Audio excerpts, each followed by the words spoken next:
Organiser আৰু যাযাবৰী মন মিলি একেলগে আমি আজি মুক্তিনাথ চাৰিআলিত এটা মানে গানৰ অনুষ্ঠানেদি আমাক যিমান পাৰোঁ ডনেশ্যন কালেক্ট কৰি পিনে আমি ফ্লাড ৰিলিফৰ কাৰণে নিম বুলি ভাবিছোঁ। তাকে এইটো আমাৰ চেষ্টা কৰি আছোঁ এতিয়া প্ৰথম। হয় হয়, আমি এইকেইদিন আমাৰ 4 দিন হ'ল এতিয়ালৈকে আমি ফ্লাড ৰিলিফত বস্তু দি থকা। হয়, তাকে এতিয়া যিমান পাৰে লোকে আমাক সহায় কৰিছে, কিন্তু আজি আমি ভাবিছোঁ নিজে আমি নিজৰ প্ৰতিভাৰে যি কৰিব পাৰোঁ তাকে ভাবিছোঁ। আৰু বস্তু আমাৰ যিহেতু এতিয়া যি দৰকাৰ হৈছে, আমাক খাদ্য পানী বহুত দিছোঁ আমি বহুত যিমান পাৰোঁ।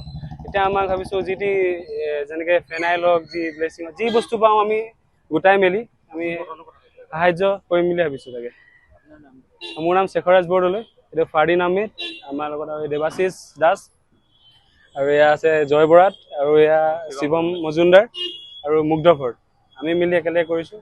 হয়।